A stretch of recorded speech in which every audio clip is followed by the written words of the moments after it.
Hello guys, it's me angry octopus. ഇത് നമ്മുടെ കിളിക്കോട്ട palace Tripunithura ഉള്ളത് ആ വഴിയാണ്. ഇത് ഞാൻ പോകുന്നത് ഒരു കസ്റ്റമർക്ക് പർച്ചേസിന് വേണ്ടിയിട്ടാണ്. ഞാൻ ഇവിടെ നിന്ന് എടുത്തത് മാലതി സിൽക്സ്. അത്യാവശ്യം നല്ല കളക്ഷനൊക്കെ കേട്ടോ, നല്ല സർവീസൊക്കെയാണ്. അപ്പോൾ ഈ മൊഡാൽ, അതുപോലെ തന്നെ അജ്രക്ക്, സോഫ്റ്റ് കോട്ടൺ എന്നൊക്കെ ഇഷ്ടപ്പെടുന്ന ആൾക്കാർ അവിടെ പോയി കഴിഞ്ഞാൽ അത്യാവശ്യം നല്ല കളക്ഷനുണ്ട്.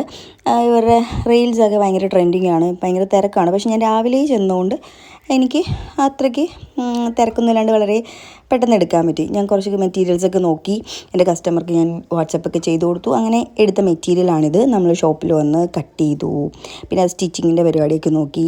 നമ്മുടെ കസ്റ്റമർക്ക് കൂടുതലും ഇങ്ങനത്തെ ടൈപ്പ് അജ്രക്കിൻ്റെയോ സോഫ്റ്റ് കോട്ടൻ്റെ മെറ്റീരിയലാണ് ആ മാഡം എപ്പോഴും ചൂസ് ചെയ്യാറുള്ളത്. അപ്പോൾ പുള്ളിക്കാരിക്ക് കുറച്ച് ഡിമാൻഡ്സൊക്കെ ഉണ്ട്.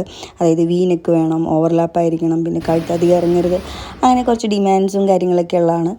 അപ്പോൾ അങ്ങനെ നമ്മൾ സ്റ്റിച്ചിങ്ങും കാര്യങ്ങളൊക്കെ ഭയങ്കര തകൃതിയായിട്ട് ചെയ്തു. ആൾക്ക് വ്യാഴാഴ്ച എവിടെയോ പോകണമെന്ന് പറഞ്ഞിട്ട്, അപ്പോൾ ഒറ്റ ദിവസം കൊണ്ടാണ് 4 ടോപ്സാണ് ഉള്ളായിരുന്നത്.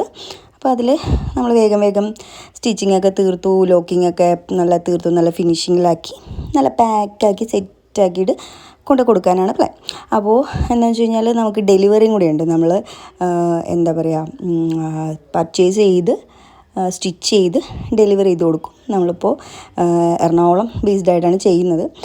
ഇതാണ് ആ 4 മെറ്റീരിയൽസും നല്ല സ്റ്റിച്ച് ചെയ്ത് സെറ്റാക്കി അയൺ ചെയ്ത് പാക്ക് ചെയ്തു. ഇനിയിപ്പോൾ എന്താ, വേറൊന്നുമില്ല. ഇനിയിപ്പോൾ നേരെ ഡെലിവറിക്ക് പോകാമെന്ന് വിചാരിച്ചു. ഓക്കെ, അപ്പോൾ സെറ്റാക്കി ഇനി ഡെലിവറിയിലേക്ക് പോവാം. അപ്പോൾ ഇവിടെയാണ് അവർ താമസിക്കുന്നത്. ഈ ടൗൺഷിപ്പിലുള്ളത്.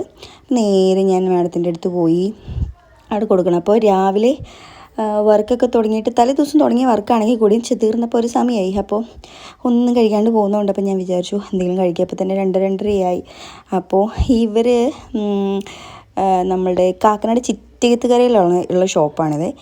ഇതിനൊരു പ്രൊമോഷനൊന്നുമല്ല, എനിക്ക് വിശന്നപ്പോൾ ഓക്കെ പെട്ടെന്ന് കണ്ടൊരു ഷോപ്പാണ്. ഞാൻ ഫസ്റ്റ് ടൈമാണ് ഇവിടെ കയറുന്നത്. മെനു ഒക്കെ നോക്കി എന്തെങ്കിലുമൊക്കെ കഴിക്കാം. എനിക്ക് ഭയങ്കര ഇഷ്ടമാണ് സാൻഡ്വിച്ച്, ബർഗറൊക്കെ. അപ്പം ചോറ് കിട്ടിയില്ലെങ്കിലും ബണ്ണ് കിട്ടിയാലും ഞാൻ കഴിക്കും എന്നുള്ളതുകൊണ്ട് ഇപ്പം എനിക്ക് ഭയങ്കര സന്തോഷമായി. ഓക്കെ, പിന്നെ എനിക്ക് ഫ്രഷ് ജ്യൂസിൽ എനിക്ക് വാട്ടർമെലൺ ജ്യൂസ് ഭയങ്കര ഇഷ്ടമാണ്. അപ്പോൾ അത് നോക്കിയപ്പോൾ അതുകൊണ്ട് ഓക്കെ, ആ ലിസ്റ്റൊക്കെ ഉണ്ട്. പിന്നെ ഷേക്കിൻ്റെ ഒക്കെ ഒരു ലിസ്റ്റ് കണ്ടപ്പോൾ ഓക്കെ കൊള്ളാം, പിന്നെ എപ്പോഴെങ്കിലൊക്കെ വന്ന് കഴിക്കണമെന്ന് വിചാരിച്ചു. ഓൾറെഡി കടയിൽ വർക്ക് പോകുന്നതുകൊണ്ട് വേഗം എന്തെങ്കിലും കഴിച്ചിട്ട് പോകാൻ. പക്ഷേ ഇവർ ലേറ്റായിട്ട് ഓപ്പൺ ആക്കിയതുകൊണ്ട് ഇത് മാത്രമേ കിട്ടിയുള്ളൂ. 130 രൂപയാണ് ഈ ഒരു കോംബോ ഐറ്റം വരുന്നത്. വിശപ്പുള്ളതുകൊണ്ട് ഞാൻ വെട്ടി വലിച്ച് കഴിച്ചു, ഒന്നും പറയാനില്ല. പിന്നെ എന്തായിരുന്നു, പൈസയൊക്കെ കൊടുത്തിട്ട് ഞാൻ ബൈ പറഞ്ഞു. Okay, by.